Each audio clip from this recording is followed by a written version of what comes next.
It's week 12. We've got a bunch of fantasy football news to break down. We've got a bunch of reactions. We've got DeAndre Swift hurt, but how hurt? We have Waller hurt, but how hurt? What's going on with Zeke Elliott? What do we do if we still have shares of Zeke Elliott? Which you shouldn't, because we've been talking about trading him for the last couple weeks. But if you do, what can you do to get out of Zeke Elliott? A.J. Brown now out for week 12. Saquon Barkley questionable for the Eagle game. Kadarius Toney is now doubtful, and Aaron Jones. Let's talk about Aaron Jones. The Fantasy Football Show begins now. This is the Fantasy Football Show with your host, Smitty.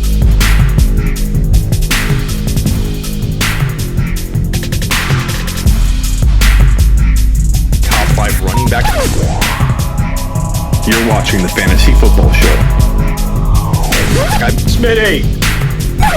Take a lap. Real quickly, go to Smitty1.com, play either Prize Picks or Underdog Fantasy, Smitty1.com. Both images are linked to my promo codes. If you play today and you're new, send me a screenshot that you deposited. You play this week, 30-minute phone call for you and I to talk shop about your team's dynasty, whatever you want. So go to Smitty1.com. Play week 12 Prize Picks and Underdog Fantasy. Go. Now let's get to the show. Boy, oh boy, do we have a bunch of news to go over. A lot of it not good. Most of it not good. I don't know if I have any good news today. We'll kick it off with A.J. Brown, who is now out for week 12 against the Patriots. Horrible, horrible news. As if the year couldn't get worse for us.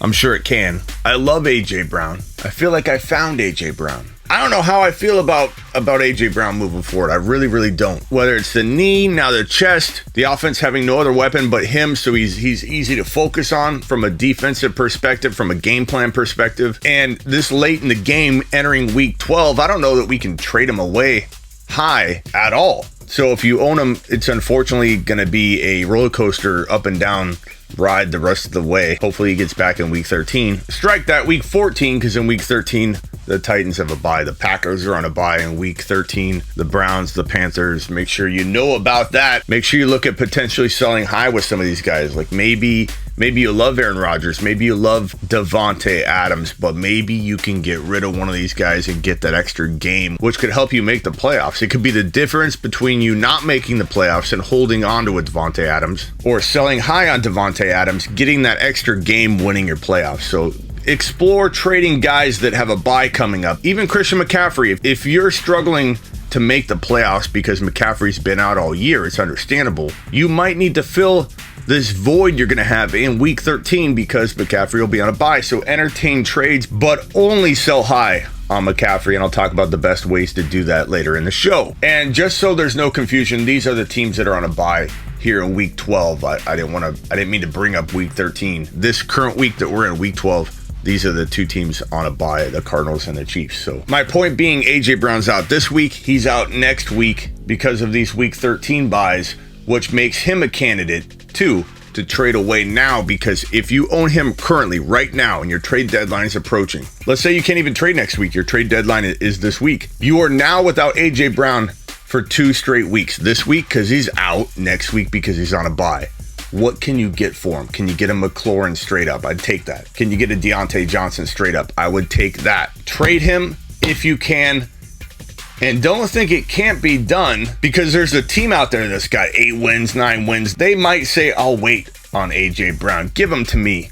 Take Deontay. I'm kind of frustrated with his up and downs all year. Take Deontay. Take Hopkins, who's out this week, yes, but he might come back next week, so Hopkins might gain you a game. You might net an actual game trading for DeAndre Hopkins. And his owner's so frustrated, he might give you Hopkins for A.J. Brown. It's something to think about. A QB upgrade. Don't get knocked out of the playoffs holding on to A.J. Brown's my point. Kareem Hunt will be back in week 12. He will be activated from IR. Stefanski is expecting to use the services of Kareem Hunt. How much will he play? I don't know. Will he affect Nick Chubb? I don't know. If forced to give you my take, I'd say I think he probably gets eased back in, but maybe he does score a touchdown. Maybe he does have 30 or 40 yards. Maybe he is better than some of our flex plays right now with all the injuries we have. Bring this to my Friday midnight show tonight and my Saturday midnight show, and we can better determine what to do with Kareem Hunt versus your specific situation. DeAndre Swift, I cannot tell you the panic that occurred when DeAndre Swift went down. People thinking the worst, he's out for the year. He's only considered day-to-day with the shoulder sprain. Early word is he could miss a week, but he also could play. He might not miss a single game because of this. Don't count on either him not playing or him playing, but it's great news that he has a real strong shot at playing week 13. Smitty's like vacuuming or something, and I hear the wall banging while I'm trying to do a show. You hear that? You hear that? Can you hear that? We're recording. Meatloaf. If she watches this, I'm in trouble. So as I was saying, Swift owners everywhere dodged a bullet on this one. Let's hope that more good news emerges from this and he plays week 13. Well, looky here, reindeer. A bit of good news. Aaron Rodgers is going to play week 12. Congratulations. There is your good news for the day. Everything else seems to be bad. Maybe not bad yet, but we want to see this man back on the field. Well, maybe you don't. Maybe you've got A.J. Dillon only, and then I can understand why you want Aaron Jones to take a sweet time. Says the A.J. Dillon owner, hey, Aaron Jones, why don't you pump the brakes a little bit? Go into the bye week after this week and then come back fully healthy. Let A.J. Dillon get his run. I'm good either way because I own A.J. Dillon in a lot of leagues stand alone, and I own Aaron Jones and A.J. Dillon in those other leagues. So I'm kind of rooting for both, to be honest with you. I want Aaron Jones back. I want the offense fully functional. I think he won't miss a beat when he is back. But A.J. Dillon, if starting, will be a monster, I believe, here in week number 12. I just want people to know that. He did okay last week. He didn't do bad. He did okay. Sum total, his yardage was there. He caught some passes. He didn't have touchdowns. It was a little bit underwhelming. We expected like a 450-yard rushing affair and 5 TDs on the ground out of A.J. Dillon. Let's be honest. That's what we all kind of hope for in week number 11 out of our boy A.J. Dillon. Mr. Dilly. The quesadilla. I think we're looking at a 100-yard rushing game easy with 1 or 2 touchdowns if he does in fact play and start week 12 by himself without Aaron Jones breathing down his neck, or without Aaron Jones starting and A.J. Dillon breathing down Aaron Jones's neck. But we do need to monitor the situation because Aaron Jones could play, and that would of course affect all of our quesadilla Big Daddy Dilly shares that we all have in the man known as A.J. Dillon. This guy's a mess. Kadarius Toney, I told you from the beginning, this guy's ultra talented, but he's a roller coaster. Emotionally, physically, he's reckless with his own body, constantly banged up, headbutting some of the coaching staff, getting in a fist fight, going rogue on Twitter on some very insensitive topics and comments. The guy's a rogue, reckless, wrecking ball to his own career. And I wouldn't be shocked if he's standing in his own way and he never develops. The talent is there, I'm telling you that right now. But he's doubtful and likely to disappoint yet again here in week 12. More of a dynasty conversation, to be honest. Smitty, we don't draft Saquon Barkley for weeks 1, 2, or 3, or 4, 5, 6, 7, 8, 9, 10, 11, maybe even week 12, Smitty. We drafted him for weeks 13 on, Smitty. Smitty. Look, I'm never excited when a guy's hurt. I'm not rooting against Saquon Barkley, but he is going to continue to disappoint, in my opinion. And I don't know that there's a way to trade him anymore at this point. Because he's a running back, maybe you can go across position and get a Jamar Chase straight up, or a CeeDee Lamb who's very disappointing right now, and get a James Conner. It might be possible if you're going to trade him away. If you have yet to listen to me and you're still holding out hope that this guy's a top 1 to 5 running back, he's not. He's questionable for week 12 already. He's got the ankle injury he's still trying to come back from, and not in football shape. On top of all of it, he's still got the ACL recovery process, which he's still in the middle of. He's not over that. The grind that you take in your knee joint as a running back in the NFL is brutal, and he entered the season barely testing the knee. It was inevitable for him to struggle all year with injuries without the knee being ready to rumble in week 1. Ready to rumble in week 1. Not, oh, we're going to test it with pads weeks before week 1.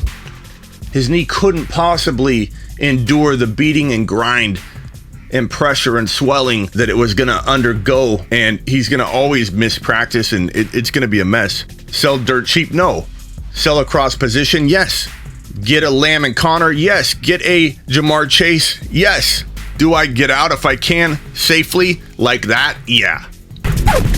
Darren Waller owners breathing a sigh of relief with this guy not likely looking at a long-term injury. Strained IT band, that could still be, painful and maybe hold him out a week. We don't really know, but doesn't look long-term. So if you own Waller, relax a little bit. Maybe have a couple extra scoops out of that leftover tub of your Thanksgiving dinner from last night that you were so nervous about eating because you couldn't think straight. Go grab a bite and relax a little bit. Hopefully he's back in time for the next contest.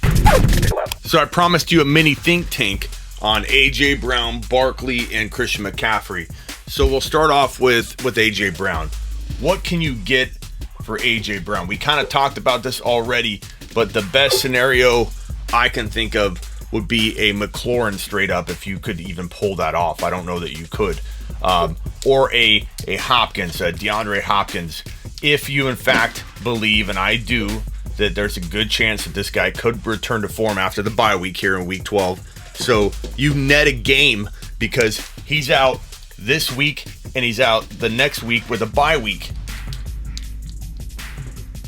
He's only missing the bye week this week, and hopefully he's back from week 13 on. This would be a great way to back out of A.J. Brown in a trade. You could go creatively after Darren Waller if you wanted to take a risk. Sometimes trading your risky player for another risky player, but a risky player you believe in or you believe will be a better situation is a good way out of a certain player that you want to get out of. James Conner straight up. He'll have the bye week out of the way. David Montgomery wouldn't be an awful idea. Nagy to be removed. Offensive game plan is going to change. Maybe Monty becomes a terror down the stretch, and I'd trade A.J. Brown for Monty right now. Trading Christian McCaffrey. I cannot stress enough that if you trade McCaffrey, you need to understand this. First of all, you need to get 2 players. If you're trading McCaffrey, 2 players. These 2 players better be so good that if McCaffrey tears it up all year long, you still are happy with the deal. Let me repeat that for those in the back that are going to say, he's saying to trade Christian McCaffrey. I can't believe it. Why would you trade Christian McCaffrey, Smitty? You don't trade him if you're winning, Bob. You don't make any trades if things aren't broken, Bob. But not everybody's as lucky as you, Bob. And most people that own McCaffrey struggled all year waiting on him. So there are scenarios where a McCaffrey owner needs to make a trade, but I am emphasizing that you have to be so happy with the trade that if McCaffrey balls out all year long and doesn't get hurt, you both win. And if McCaffrey goes down, then you win. It's a win-win angle for you or a hold. You do not trade McCaffrey if you cannot say that about your side of the trade. Now, what would that look like? I would start with a Tyreek Hill in this spot, and then you just got to come to a determination that what player could fill this void to make this side look great, even if CMC balls out all year. Probably needs to be higher than a James Conner. DeAndre Swift is banged up right now. You might be able to pull this off. It's a little bit risky. He's day to day, but his injury might make him attainable if this was a package, or if the Swift owner didn't have Hill and they had, let's say, Justin Jefferson.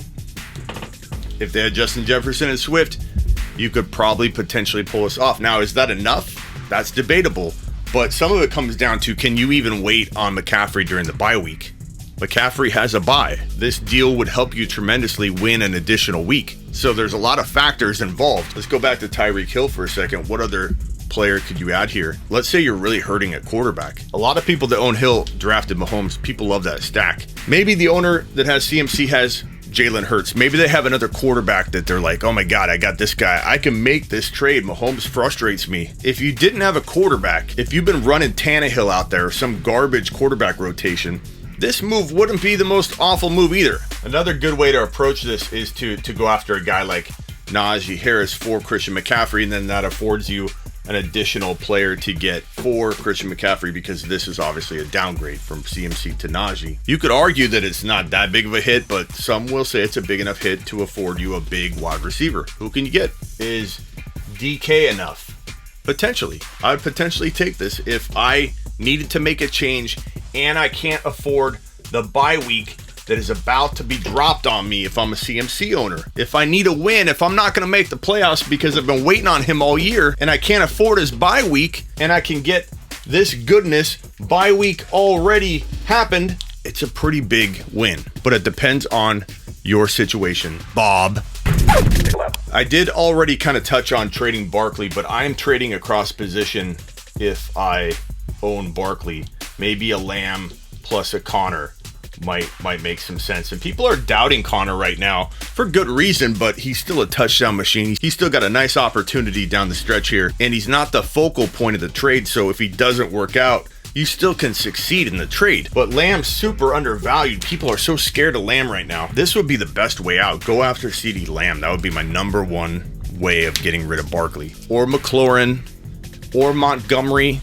Would I take a chance on Montgomery with Nagy removed and a changed game plan for Monty? I would. Over Barkley? Try and get more, clearly, but I would. I would take that gamble. Maybe Hopkins and something for Barkley.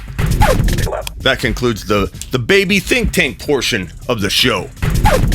And that's going to do it for today's show. Please get on over to Smitty1.com and play either Underdog Fantasy or Prize Picks. Both Prize Picks and Underdog using promo code Smitty, or just simply going to Smitty1.com and clicking on the banners that you see right here on Smitty1.com takes you right there. Enters that code automatically, the Smitty code. If you go do this week, either one of these guys, you want to do the over-unders, Christian McCaffrey, 68 yards against the Dolphins. Give me the over on that. I mean, that's crazy.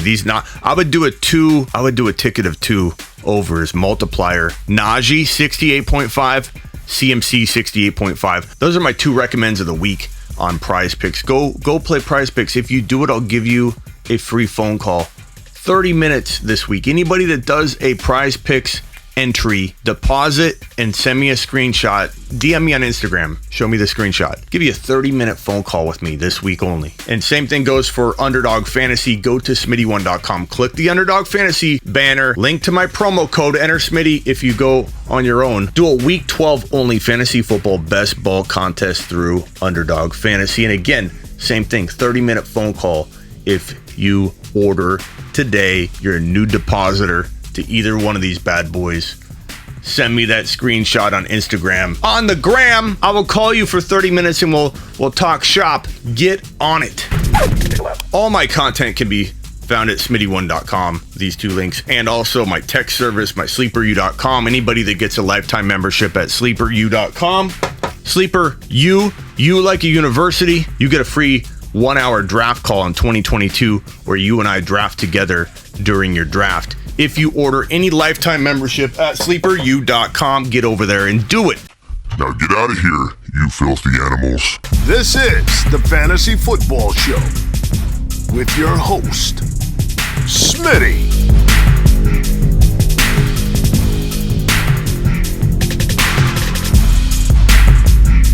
Top 5 running back. You're watching the Fantasy Football Show. Smitty!